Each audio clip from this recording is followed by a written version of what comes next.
This will be Space Talk. Show about, it's a show of the best way to get into outer space, best way from our orbit to Mars, and the best way to be on Mars once we get there. So I think we should just maybe get right at it. The Elon Musk is going to Mars, and his success with that landing. Did everybody see that, where the rocket landed back down on Earth? And when the smoke cleared, everybody started cheering at SpaceX. It was really a really good moment, wasn't it? That's what sparked me to do this right now. Elon Musk is going to take 100 people, which is a big number, massive number, and he's going to put them on Mars. And I just want to say that Elon Musk is the man I look up to. I really admire this man. He put $50 million of his own money into SpaceX to get it going. That takes bravery. Like I don't think I mean, you go into the store, you buy a $100 object. You're worried about $10 one way or the other, right? Well, he just put $50 million of his own money into SpaceX. Well done, Mr. Musk. But being the first person through the door always you're going to find every problem that nobody else even knew existed because you're the first person.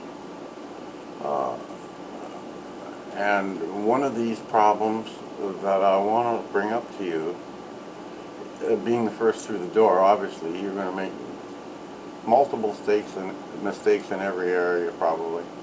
By the time you get it right? Now, I don't want to complain. I want to help you. I want to aid you. I want to boost you. If you fall, I want to stand you up, pat you in the butt, and get you off in the right direction again. That's what I want. Okay?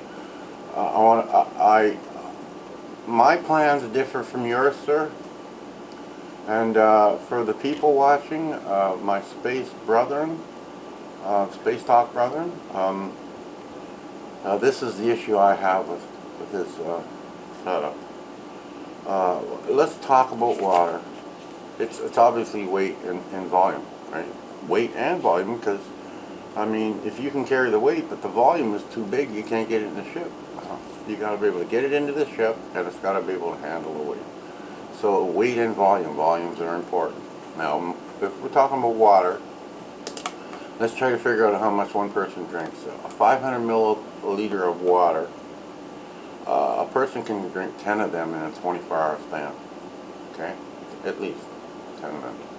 Now that's a pretty conservative figure in there, depending on the size of the person and the activities that the guy is doing. Right. So 500 milliliter times 10 a day comes out to 300 bottles a month. 300 bottles a month times 24 years comes up to 7,200 bottles. And this is drinking water we're talking about only, right? Now let's try to understand just how much water that is. Right? This is for one person, right? On a skid, you can get 24 packs of this 500 milliliter water on a skid for one row, and now it comes up to 288 bottles. Now you multiply that times 8 high, and that comes up to 2,304 bottles per skid. Now you need 7,200 bottles total, right?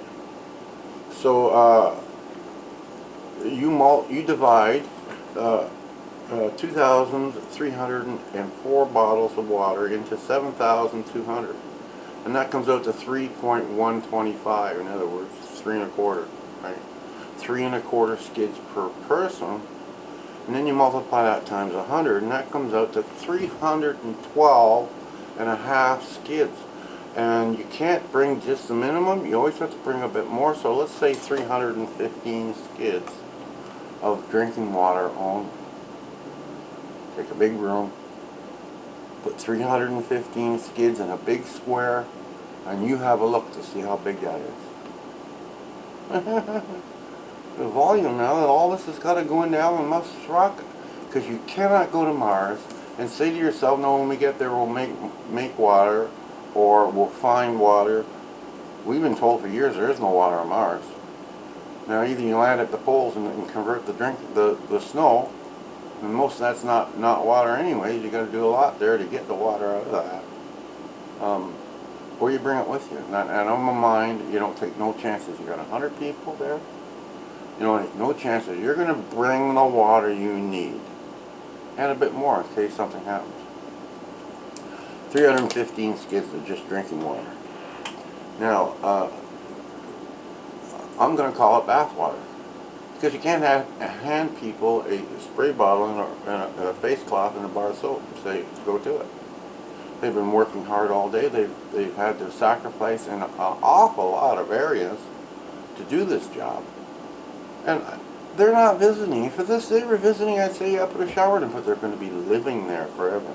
They need a bathtub. It's cold outside. There's going to be times when you got to get somebody down in the hot water and warm them up.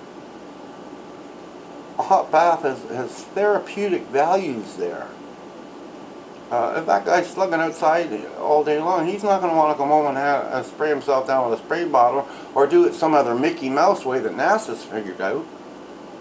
He's going to want to get into a bath of water.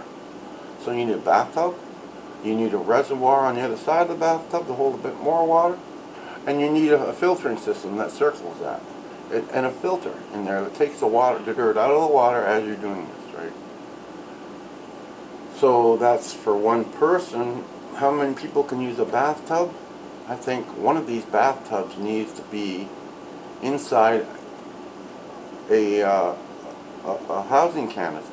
In one of these canisters, they're 80 feet tall. We're going to put like 5 floors in there, and 2 people per floor. There's 10 people per canister. Somewhere in that canister, I think we should put one of these bathtub systems for everybody. There's a toilet in each compartment, but one bathtub for all 10 people, and they got to have their bath somewhere through the 24-hour span, right? Which means they might have to get up in the middle of the night and have a bath. But I don't think that would be a problem, right? People on the day shift would use the daytime. People on the night shift would be on the night shift. And the afternoon shift, you know, they wouldn't have to get up to go have a bath, is what I mean. So we may have to give up one of these compartments, or part of a compartment, to put this bathtub in for everybody, right? So you need all the water for that. You need one bathtub for 10 people, and there's I know with my system I'm going to lower it to 48 people. And there's only going to be 24 people on the planet at one time. But you have to have provisions and everything there for the full 48. So with mine, you'd need five bathtubs. With Elon Musk, you might need 10 or 11 bathtubs with water in it. Now we're talking about the water and the volume. Okay? You need anywhere from my system from 5 bathtubs to his system to 11 bathtubs. And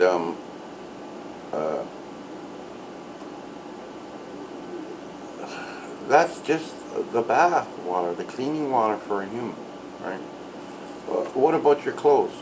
You got to have that same system that you got on the bathtub for the washing machine, because you've got to wash your clothes.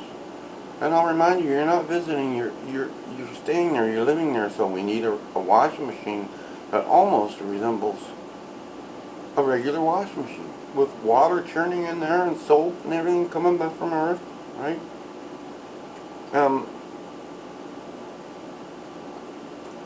Then you got to wash the habitat. So you need to bring another volume of water, so you can use that in buckets and stuff to wash the floor, the windows, the walls, the ceiling, inside the spacesuits, wipe your boots off. The list is pretty well endless there, what you got to clean. All you cleaners out there, you know what I'm talking about. And then there's the toilet. Does that use any water?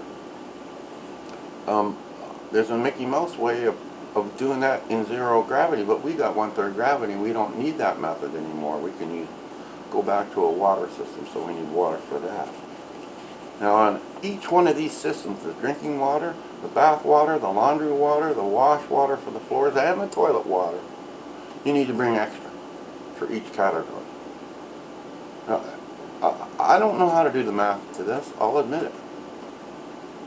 But to me that looks like an awful lot, because just for the drinking water only it's 315 skids. And I'm sure that what I just said to you in the other 4 categories is going to be another 315 skids. you gotta think there's going to be 600 skids of water at least. Is there volume?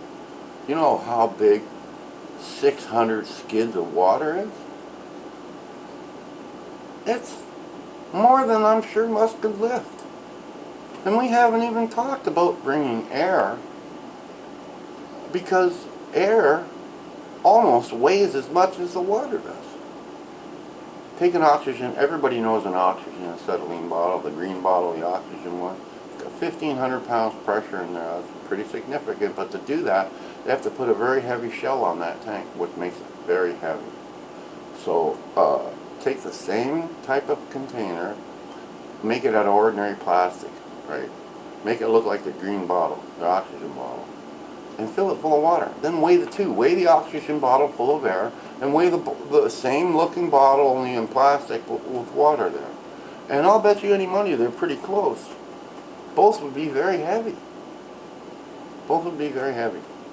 So the point I want to make here is that air is almost as heavy as the water is. Now, Elon Musk, his way is to make one very big tank, so you don't have a bunch of these smaller heavy ones, right? And he'll make his tank out of carbon fiber, which makes it lighter even still. And that is a good way, okay? For what he's trying to achieve, it will work. But there's a problem with that. You put all your air in one bottle, and if that goes shooting off across the heavens, because we've missed Mars before, there's been lots of stuff sent to Mars and never ever made it there for one reason or another. And what happens if that happens to your air?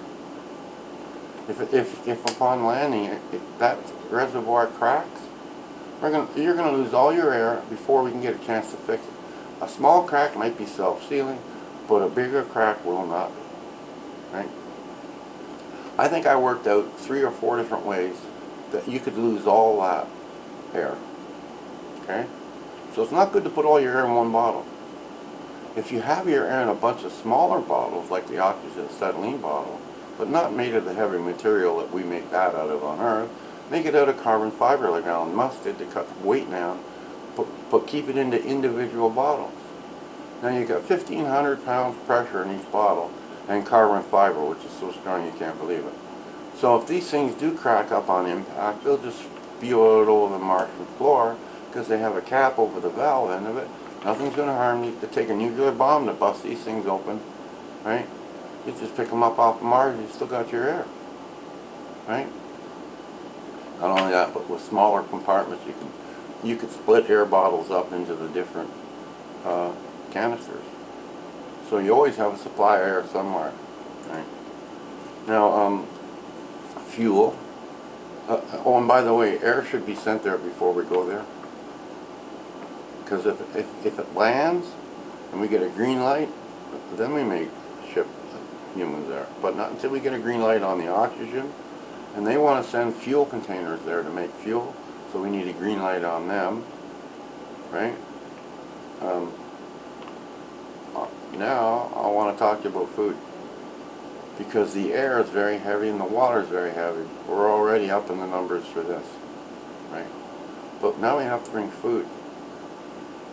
To give yourself some kind of an idea, just weigh one dinner before you cook it. Before you cook it, because it shrinks, but before you cook it's very heavy, right? Weigh that everything you're going to put in your mouth for one dinner, and then multiply that up and see how much you need for a year, for 2 years. That's only one meal. Then multiply by 3, right?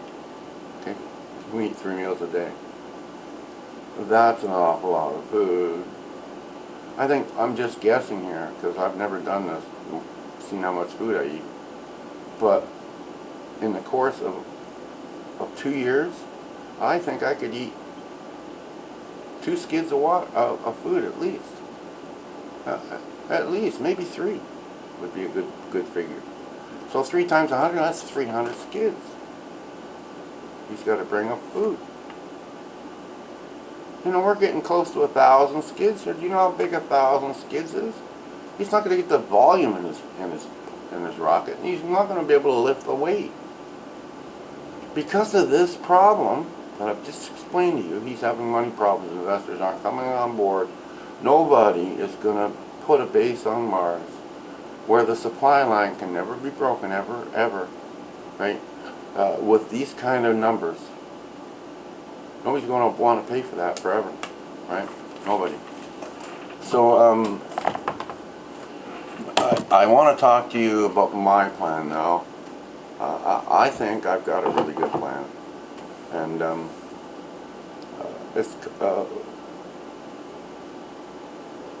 it involves a system we really don't have, but we're right on the verge. We've got the working model for what I'm going to suggest to you. They're building the bigger product now. They're one step from having this. And what it is the RMLS. It's going to be an electromagnet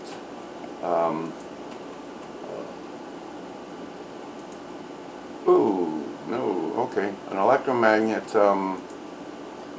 what do you call it, launcher. And this is going to be something that uses very little power, right? I mean, power is the only thing it does use, really. There's no fuel. It's going to be really cheap, and I'll explain all this in a second. So, but I want to show you the picture of the RMLS. So I'm going to do this the old way, so bear with me, please. This is a picture of the RMLS. It is a tube, right? And it resembles 3 technologies here. This resembles the rail gun on a destroyer, the Superman ride, amusement ride in the United States, and a little add-on different here that I've done. So the bullet shoots down the track, right, at Mach 2, and this is another track on top of that houses this. This is liquid nitrogen in this track, and electromagnetics push to level this thing off. And the same thing with this. This is basically the motor. It goes shooting down. This little bar is the same as what's on an aircraft carrier, or sort of the launch airplane. It releases the same thing. It comes down. There's probably another one back here. This canister is 100 feet long by 50 feet wide. The last 20 feet of that is engines, and we'll talk about that in a bit. But as this thing comes down the track, as it gets up to about 400 miles an hour, because there's some type of wing system on this, it's going to want to fly. The weight comes really off. It's flying in a straight line, so it doesn't want to fight the system. But as it gets down to the end of the system, this just releases, and the ship actually just rises right up into outer space. The bullet goes around. It magnetically brakes near the end of that track, and then comes back around for reloading. But while it's doing all this, they're rolling in, putting another canister in here for hookups, so that when this comes around, the hookups go click, click, and once they're click, it can go off again. This is a hydro bill and a liquid nitrogen bill and some labor. But you're going to be able to put these things up, I would think, at the start, because we'll be slow, about a half an hour for each shot. But I'm sure we're going to get a lot faster than that. I'm sure of it, right? This here is the orbit of Mars, and I'm showing you this because I want to show you the reason why we have to launch so much stuff at once. It's because this is the orbit of Mars, and it goes around, right? And this is Earth. In order for us to have any access to Mars, we have to catch it in this window here, right? We launch here and we catch it basically as Mars is trying to leave. And when we come back to Earth, we launch here and come back to Earth and catch Earth about here. This is a space station. What I'd like to do in this scenario is have Mars come around here and drop off a depot, another canister full of fuel and everything, as an emergency, so that when it comes around, it's always got that to look forward to. This is the reason why we have to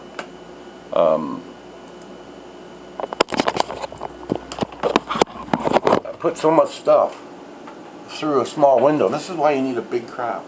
Warner von Braun, I think that's how you say his name, his plans to go to the Mars involved about 20 or 30 ships, a lot of ships, because he knew that you had to bring a lot of stuff, right, to survive there. We're civilized beings. We're not going to want to go back to the caveman and do a lot of stupid stuff, okay? We're smart. We want to use that in space. We want to go, you know, like a smart person, right? So, you have to pardon my special effects. I'm a little embarrassed about that, but I thought it was more important to get the information out than worry about my reputation right now, or to woo you or whatever. You put this electromagnetic launch system in, okay? And right away, all eyes are going to turn to you because you're going to rent time on this, right? So there means all kinds of things. Space, let's talk about SpaceX. They're going to build this spacecraft to go to Mars. They need a lot of time on this, right? Let's talk about probably Blue Origin is going to be building hotels up there. They're going to have a workshop up there. They're going to be getting a lot of time off this. As soon as this thing becomes viable, they're going to want to build hotels on the moon, space stations, observatories, scientific places, military base. All this comes on the moon. All that's got to go through your electromagnetic launcher, right? If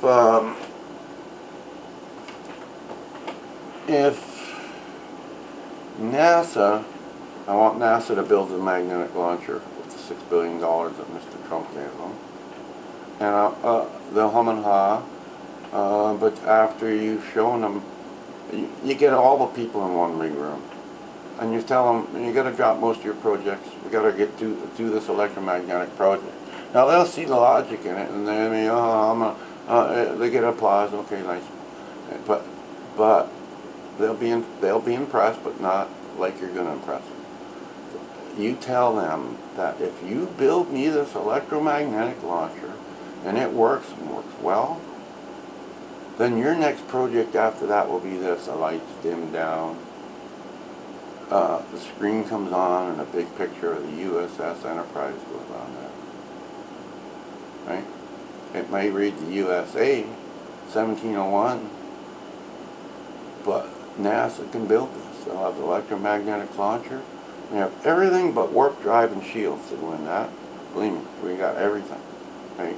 So it'll still be able to maneuver and go around and do our science and exploration for NASA.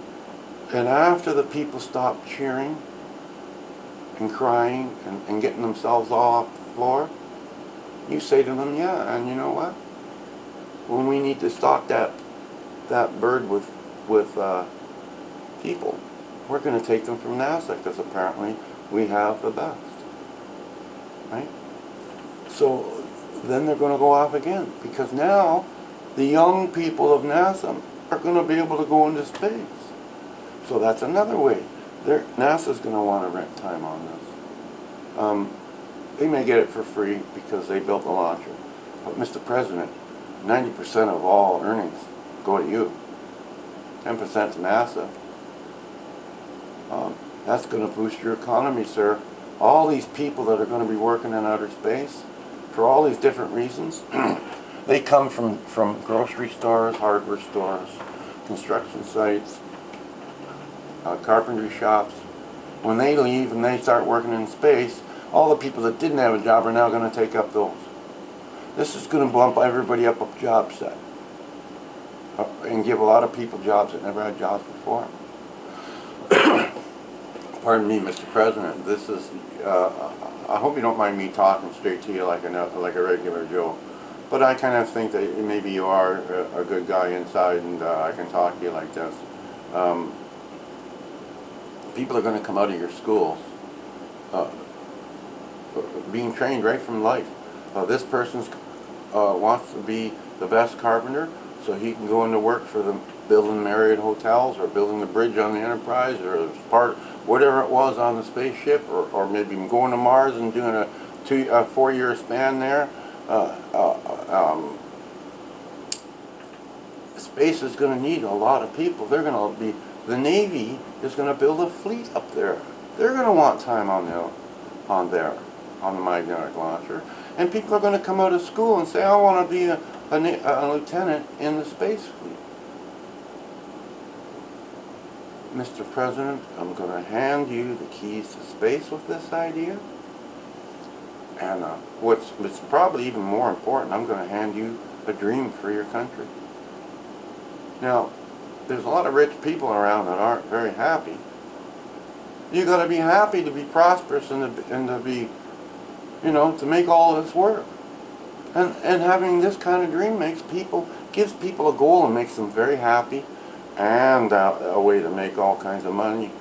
Sir, your country is probably the best country in the world right now. I'm a Canadian, right? And I'm saying this, right? You need to go to Mars, claim it for the United States of America, and then protect it as sovereign territory. Sir, you have every right to do that, because this is not the moon that belongs to every country on Earth, an orbiting satellite. This is a rock way out in space that nobody can even get to but you. So by the time people do start to find a way to get there, you're going to have a full city there and a way to protect it. No, you don't come to Mars because you're an evil person, or okay? There's parameters that you guys have that if people don't fit those parameters, they don't go. You put a rail gun, there's a sweet spot where you have to launch to go to Mars and where you have to come home from Mars, and there's a cross there. And you put something there like a rail gun, and you're going to be able to protect that planet. Nobody's going to get there unless you want them to, sir. This has to become a utopia, and we cannot bring all the problems of Earth with us. We cannot bring lions, crocodiles, cockroaches, mice, anything else that anything else that just flees off an animal. We can't bring anything there. Well, I know most of this stuff can't survive, but what happens if it does? We've made a big mistake that we're not going to be able to correct. Look what happened on Earth. We can't get rid of them on Earth, and we live there. So, hence, one country owning that, and to protect it, really. And now, the problem with Elon Musk is he's wants to double the people on Mars in the second shift, right? That doubles all the stuff that I've been telling you about, all the water times 2 now, because he's got the first 100 people to supply, now the second. He's got to bring not only 100 people and all their supplies, but all the supplies for the first people. Now they just finished 2 years there. They didn't know what they needed before for supplies. They're highly wanting stuff, and now they've been there for 2 years. They know exactly what they want, and they want it in mega amounts.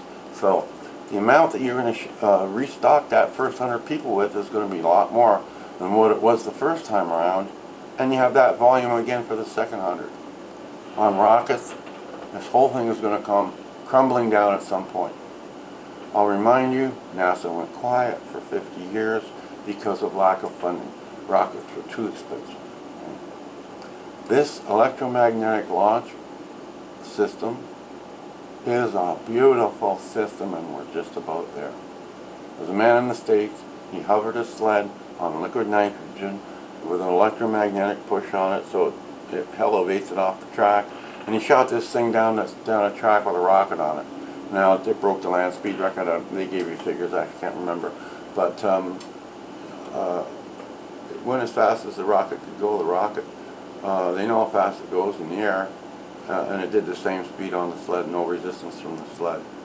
You put an electromagnetic system on that sled, and you can get it up to any speed you want.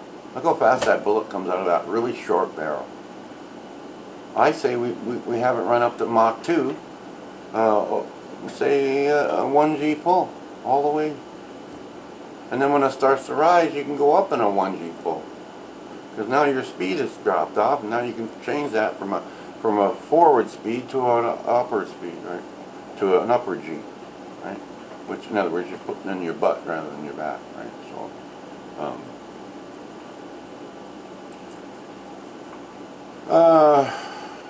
working in space, it's going to take 3 years to build this electromagnetic launcher. It's going to might be 10 or 15, 20 miles long, but it'll be a nice ride and it'll work well.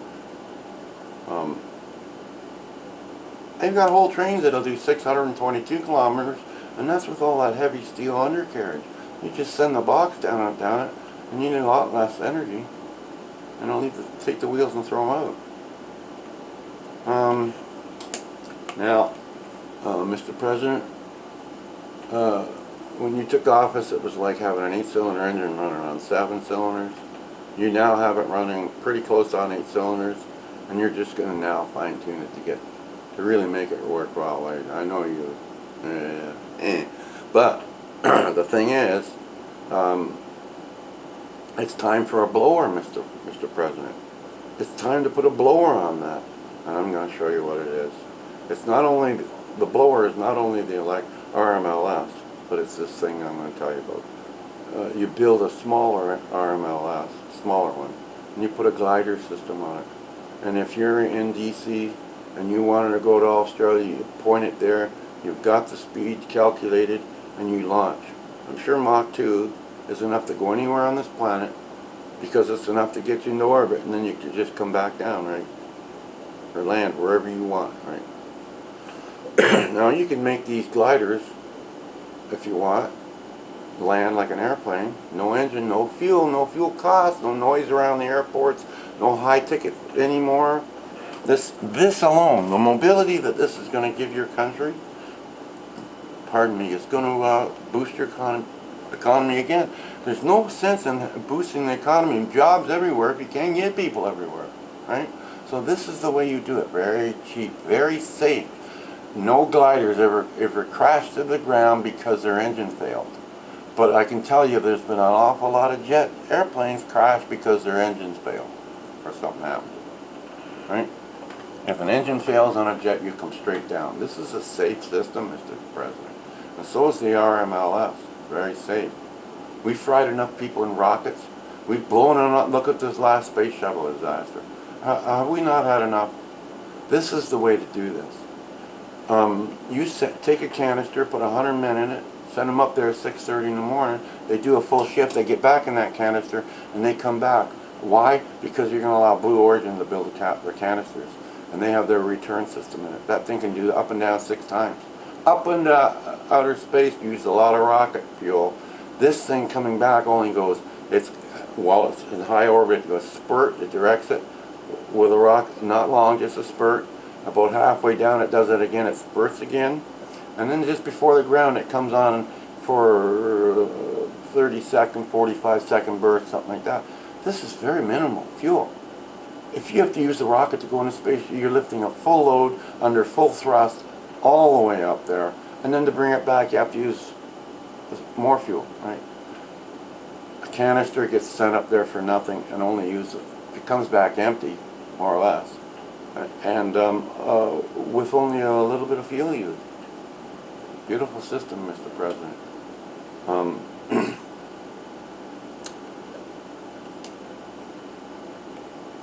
With this, you're also going, more jobs, right? The Blue Origin capsule that goes into space 6 times on Earth. You put in 3 different areas around Earth, you put a Blue Origin capsule right beside a hospital. I mean, right beside a major hospital, right? And you put these like, you have 3 of those, and you don't need a 4th because the electromagnetic launcher puts something in space right there, and that's where the 4th hospital would have been, right? You only need 3 hospitals. You need one, wherever that is right there, you need one just south of that on Earth and one on either side. Now that puts anybody in space, in orbit at all, higher or low orbit, within reach within 4 hours.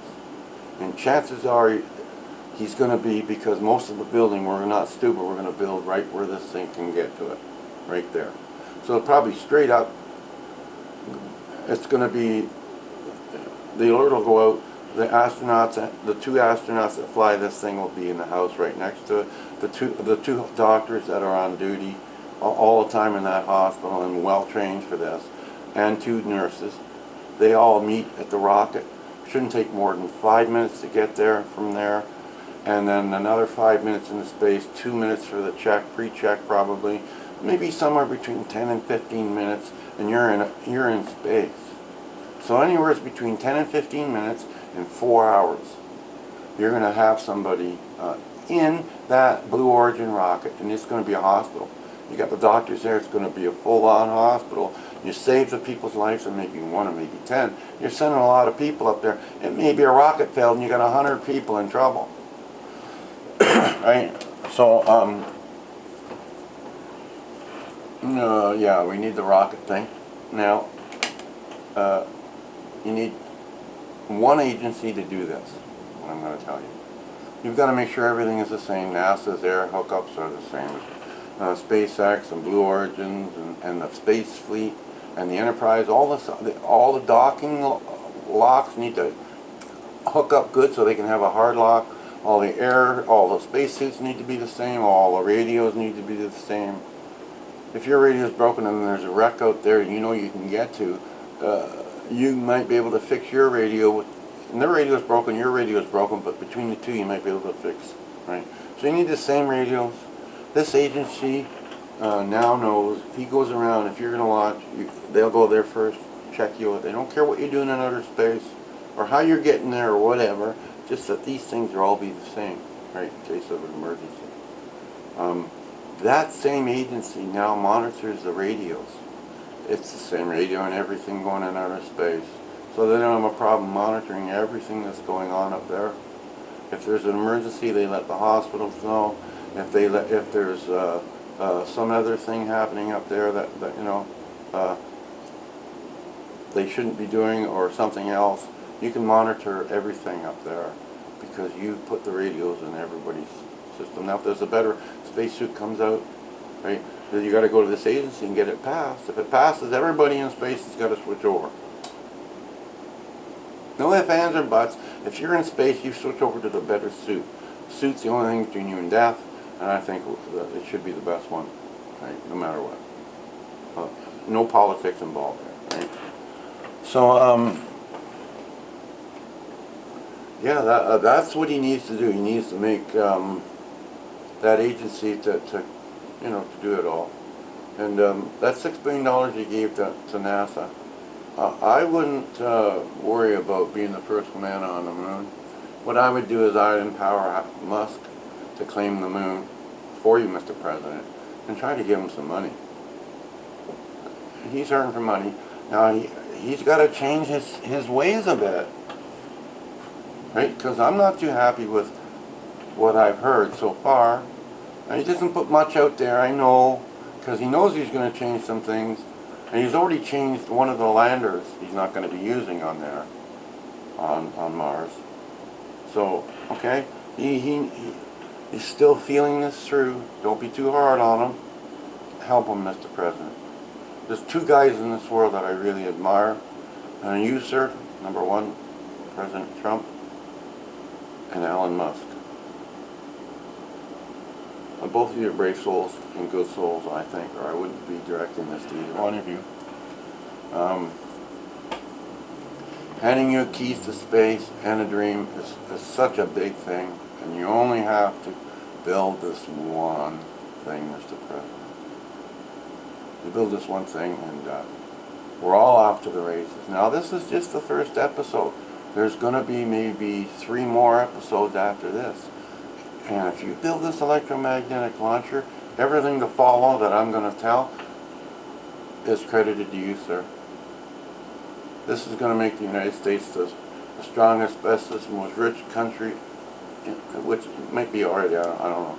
But debt-free, the best country in the world. when other countries see how good you're doing, they're going to want into that philosophy. Because you're not really trying to dominate their country, but wouldn't you want to bring one, if it was a communist country that wanted to switch over to your style because you had the best way, wouldn't you help them do that? Your enemies, they want to drop bombs on you. Can't you, maybe you want to convince them to change their ways, and if they do, then you'll bring them on board for your system. You'll let them work in outer space. You'll have industry made in their country. There's a lot of power in a lot of different directions when you build this, sir. So, okay, we're going to, I think we're gonna call it to an end here right now. Stay tuned for part 2. Each one of these segments gets even more exciting. But I don't know what can be more exciting from the electromagnetic launcher and that glider system that I just offered you, sir. Okay? But there's more to come. I'm not finished yet. I'm like Gene Roddenberry. I'm not a scientist. I'm an idea guy. And idea guys are more important. Because without the idea, the scientists aren't going to. The scientists never thought of a phaser or a communicator. It was Gene Roddenberry. And he couldn't make either. But some scientists said, okay, yeah, I'll build that. But he had to have the idea first. So I'm an idea guy. And don't be so quick to rush me off. Because I know I'm right. I know I'm right. I'm 63 years old. I've had a long time. And I've been waiting a long time to get my viewpoint out. So, okay, we're just going to call this a night. And I want everybody to, if you see something that I've said wrong in the show, let me know. If you have a better way than in the show, let me know. Space talks about the best way, not my way. So I want everybody to stay strong. Because you got to be strong to be kind. You can't help nobody if you're sick and in bed all the time. Stay strong to be kind. May God bless. And please stand by. Bye, everyone.